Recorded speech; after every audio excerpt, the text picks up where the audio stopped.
Hello friends, स्वागत है आपका मैक्रोटेक यूट्यूब चैनल में। और आज का हमारा वीडियो है मशीन डिज़ाइन ऑब्जेक्टिव्स पार्ट 6। तो फ्रेंड्स, मैंने 1 से 5 पार्ट बना दिया है और हर एक पार्ट्स में अप्रोक्सीमेटली 25 टू 30 क्वेश्चंस है। तो पहले आपने वो अगर रेफ़र नहीं किया तो वो कर लीजिए, ठीक है। सो शुरुआत करते हैं यहाँ पे। तो यहाँ पे जो ऑब्जेक्टिव्स है वो रिवेटेड जॉइंट के बारे में है। तो first is a rivet is specified by, यानी कि आप यहाँ पे फिगर देख सकते हो, ये है रिवेट, ठीक है। तो ये जो पोर्शन है वो उसका हेड है, ये जो पोर्शन है वो उसका संक है, एंड ये जो पोर्शन है उसका टेल है। तो जनरली जो रिवेट होता है वो उसके संक डायामीटर से यहाँ पे जाना जाता है। So this is the sunk diameter. तो आंसर जो है यहाँ पे आएगा sunk diameter. Now the diameter of the rivet hole is usually, तो यहाँ पे जो रिवेट होल है आप यहाँ पे देख सकते हो, जो संक डायमीटर है वो अंदर की लाइन है और रिवेटिंग होल वाली बाहर की लाइन है, ठीक है। सो यहाँ पे जो रिवेटिंग होल जो है वो संक डायमीटर से ऑब्वियसली थोड़ा ज़्यादा ही रहेगा, ठीक है। So the diameter of the rivet hole is usually more than the nominal diameter of rivet, okay.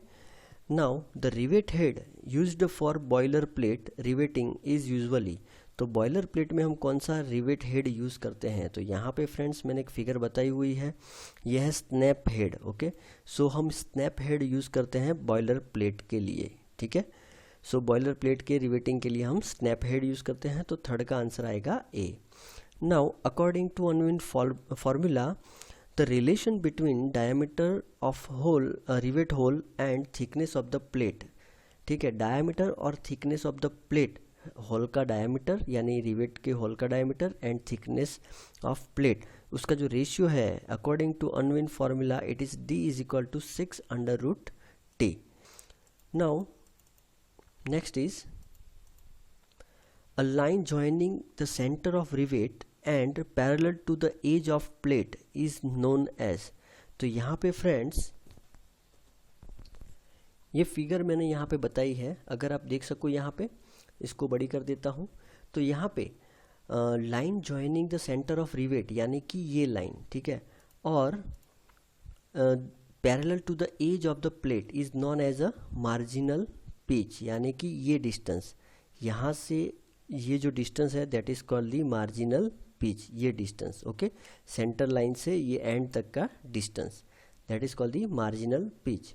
Now second is the centre to centre distance between two consecutive rivet in a row is called as, यहाँ पे answer आएगा pitch, यानी कि centre to centre distance in a consecutive, यानी कि next rivet in a row, that is called the pitch. Now the objective, यहाँ पे अब ये जो क्वेश्चन है, ओके।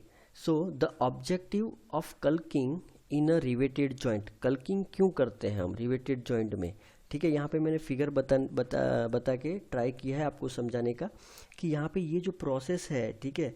तो यहाँ पे कल्किंग टूल रहता है, ये जो है कल्किंग टूल है, और ये प्रोसेस पे उसको यहाँ पे हैमरिंग करके उसको यहाँ पे फ्लूइड टाइट करते हैं। तो क्यों करते हैं? क्योंकि हमें यहाँ पे लीक प्रूफ करना है। So the objective of caulking in riveted joint is to make the joint leak proof, okay. So यहाँ पे फिगर बताया है मैंने।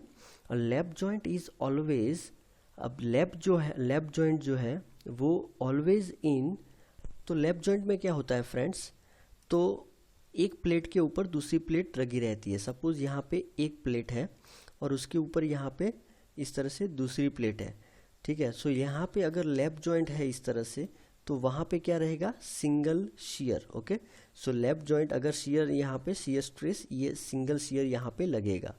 लेकिन डबल स्ट्रैप बट जॉइंट की बात करें विथ इक्वल स्ट्रैप, अगर डबल स्ट्रैप, यहाँ पे आप देख सकते हो फिगर, तो यहाँ पे एक है और यहाँ पे दूसरा, तो यहाँ पे डबल शियर लगेगा, ठीक है, always in a double shear, okay.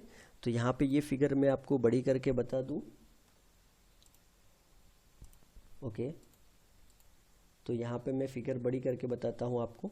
तो ये जो है सिंगल शियर एंड दूसरा डबल शियर, यहाँ पे ये जो है दोनों स्ट्रैप है, और ये जो है, ठीक है, ये आपको दिख रहा है वो प्लेट है, और यहाँ से ये लाइन से यहाँ पे दूसरी प्लेट स्टार्ट होती है, ठीक है। सो यहाँ पे दो शियर लगता है, एक और यहाँ पे दूसरा। तो इस तरह से हम इसको समझेंगे कि double strap butt joint always in a double shear and lap joint always in a single shear. Okay, now next is, which of the following riveted butt joint with double strap should have a highest efficiency as per Indian boiler regulation? तो यहाँ पे single riveted, double riveted, triple and quadruple, quadruple यानी कि fourth riveted, ठीक है, 4 rivet अगर लगी होगी तो ऑब्वियसली कि यहाँ पे उसका जो स्ट्रेंथ होगा, उसकी एफिशिएंसी होगी वो बढ़ जाएगी. सो यहाँ पे जो आंसर आएगा वो होगा quadruple rivet. Now if the tearing efficiency of riveted joint is 50%, यहाँ पे एफिशिएंसी दी हुई है, tearing efficiency of riveted joint is 50%, then the ratio of diameter of riveted hole to the pitch of rivet is, तो यहाँ पे ये अगर 50% efficiency है तो ये रेशियो क्या रहेगा? तो फ्रेंड्स इसका आंसर है 0.50.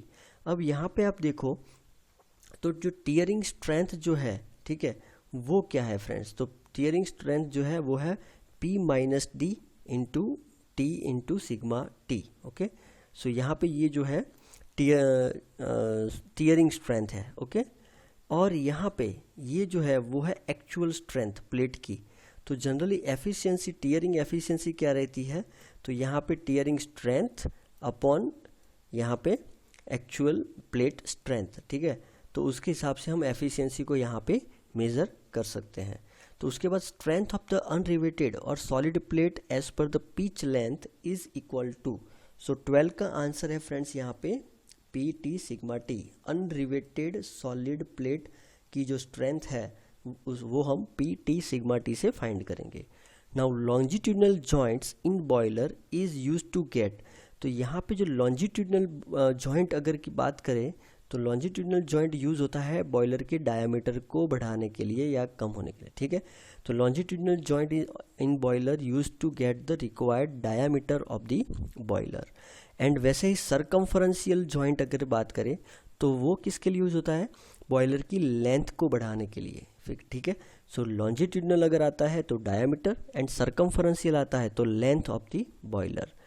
Now next, for the longitudinal joint in a boiler the type of joint used. अब लॉन्जिट्यूडनल जॉइंट के लिए कौन सा हम जॉइंट यूज़ करेंगे? So answer is butt joint with double cover plate. Okay, so ये जॉइंट हम यूज़ करेंगे जब भी लॉन्जिट्यूडनल जॉइंट इन बॉयलर हम यूज़ करते हैं, ठीक है. According to the Indian standard the diameter of rivet whole for 24 mm diameter of rivet, यानी कि 24 mm डायमीटर है रिवेट का, तो हॉल की साइज़ क्या होगी? तो ऑब्वियसली यहाँ पे 1 mm ज़्यादा रखेंगे. सो यहाँ पे आंसर है सी. ओके फ्रेंड्स, ये थे रिवेटेड जॉइंट के ऑब्जेक्टिव. अब फ्रेंड्स नेक्स्ट जो है वो है वेल्डेड जॉइंट. तो वेल्डेड जॉइंट में अगर हम स्टार्ट करें तो इन अ फ्यूज़न वेल्डिंग प्रोसेस, तो फ्रेंड्स यहाँ पे फ्यूज़न वेल्डिंग में क्या होगा कि फिलर मेटल हम बोल सकते हैं, या तो जो रोड होगा वो मेल्ट होके वो उसके बाद वो जॉइंट करेगा दो मेटल को, ठीक है. इसीलिए यहाँ पे ओनली हीट इज़ यूज आएगा answer. Okay, now the electric arc welding is a type of. अब इलेक्ट्रिक आर्क वेल्डिंग है वो किसका टाइप है? तो वो फ्यूज़न वेल्डिंग का टाइप है, ठीक है. Now the principle of applying heat and pressure is widely used in. Heat and pressure दोनों हम कहाँ पे यूज़ करते हैं? तो स्पॉट वेल्डिंग में यूज़ करते हैं, सिम वेल्डिंग में यूज़ करते हैं, प्रोजेक्शन वेल्डिंग में यूज़ करते हैं, या तो ऑल ऑफ दिस. तो यहाँ पे आंसर होगा all of this, because this all weldings are resistance welding processes. Okay, so spot welding, seam welding and projection, ये तीनों वेल्डिंग जो है उसको रेजिस्टेंस वेल्डिंग के डिफरेंट टाइप्स हैं. और इसमें हमें टेम्परेचर भी देना होगा, यानी कि हमें हीट भी देना होगा, और साथों साथ हमें प्रेशर भी अप्लाई करना होगा, ठीक है. Now the transverse fillet welded joint the size of weld is equal to. अब यहाँ पे ट्रांसवर्स फिलेट वेल्ड यहाँ पे बताया है. सो यहाँ पे साइज ऑफ द वेल्ड यानी कि एस की बात की है, ये एस है, ठीक है, ये साइज ऑफ द वेल्ड है. और यहाँ पे जो टी है, ठीक है, वो है throat of the weld, throat of the weld यानी कि टी, ठीक है. सो यहाँ पे एक इक्वेशन बनता है इससे, तो ये बी डी और ए से यहाँ पे इक्वेशन बनता है जो है T is equal to S sine 45. Okay, अब यहाँ पे एस हमें फाइंड करना है, तो क्या होगा? T upon T upon sine 45, okay, T upon sine 45। तो sine 45 is equal to what, sine 45 is equal to 1 upon under root 2। So यहाँ पे 1 अपॉन अंडर रूट 2 होगा, यानी अंडर रूट 2 यहाँ पे टी होगा, ठीक है। तो अंडर रूट 2 टी यानी कि 0.707, अंडर रूट 2 जो है उसका आंसर होता है 1 upon under root 2, that is 0.707, यानी कि यहाँ पे जो आंसर होगा फोर्थ में वो होगा C, under root 2 into throat of the weld, okay. So यहाँ पे जो आंसर होगा वो होगा सी, ओके। तो इस तरह से इसका आंसर हमें मिलेगा। अब नेक्स्ट जो है वो है the transverse fillet welded joint are designed for, यहाँ पे मैंने बताया है ट्रांसवर्स फिलेट वेल्ड। सो यहाँ पे ये एक, ओके सॉरी, हाँ, तो यहाँ पे ये वेल्ड है, ठीक है, अपर and lower side.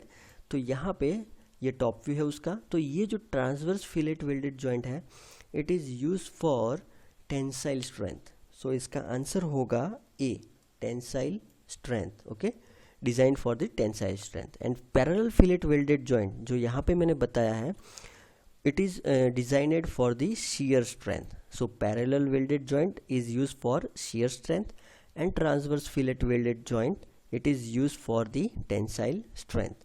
Now the size of the weld in a butt welded joint is equal to, तो यहाँ पे अगर butt weld है, ठीक है, तो butt weld की जो साइज होगी वो कितनी रहेगी, उसके थ्रॉट ऑफ द वेल्ड, ठीक है, t।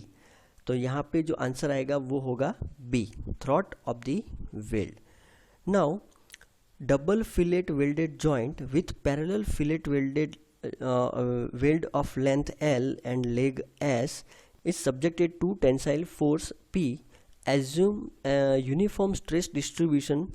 The shear stress in the weld is given by. तो फ्रेंड्स ये जो फॉर्मूला है उसके हिसाब से अगर हम देखें तो shear strength of joint for double parallel fillet weld is equal to P is equal to 2, यानी कि डबल है यानी कि 2, एंड पैरेलल फिलेट वेल्ड यानी कि 0.707 SL इंटू टाउ।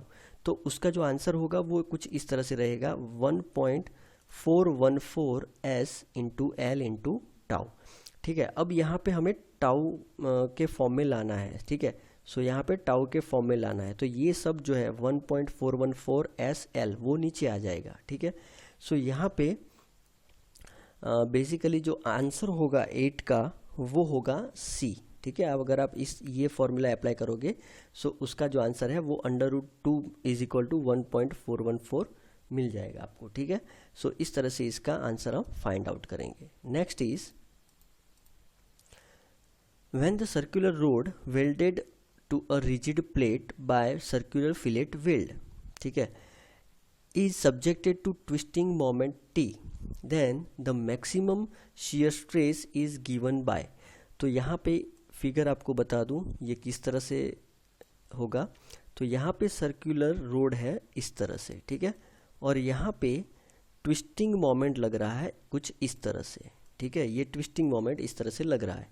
तो यहाँ पे जो इक्वेशन आएगा T/J टाउ अपॉन आर, यहाँ पे जो इक्वेशन है T/J टाउ अपॉन आर, अगर आर ये आर जो है वो नीचे ला दे तो यहाँ पे T into D/2 upon J, यानी कि इसका सिंप्लीफिकेशन करें जो J होगा पाई/4 T/d³, ओके, पाई/4 T/d³। यहाँ पे बिकॉज यहाँ पे जो है थ्रोट थिकनेस काउंट की है, ठीक है, ये जो T जो है वो यहाँ पे थ्रोट थिकनेस है, ठीक है। सो पाई/4 T/d³, और उसका आंसर आएगा 2T पाई T/d²। अब जो T है, T जो है throat thickness is equal to हम रख सकते हैं 0.707 S, और ये जो फाइनल आंसर हमें मिलेगा वो कुछ इस तरह से मिलेगा 2.83 T अपॉन पाई S/d², जो कि यहाँ पे A है, ठीक है। सो इसका जो आंसर होगा a circular rod welded to a rigid plate, यानी कि सर्कुलर रोड ये है और रिजिड प्लेट ये है, ठीक है, ये प्लेट है, okay. So rigid plate by circular fillet weld is subjected to twisting moment, okay, then maximum shear stress tau is equal to 2.83 T upon pi S d²।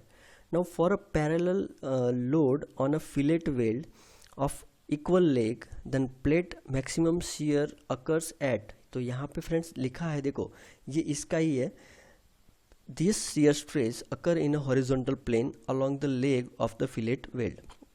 So the maximum shear stress occur on the throat of the weld which is inclined at the 45 degree to the horizontal plane.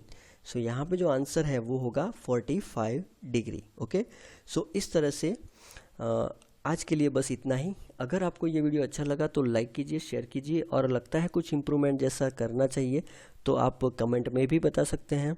Thank you. जय हिंद, जय भारत.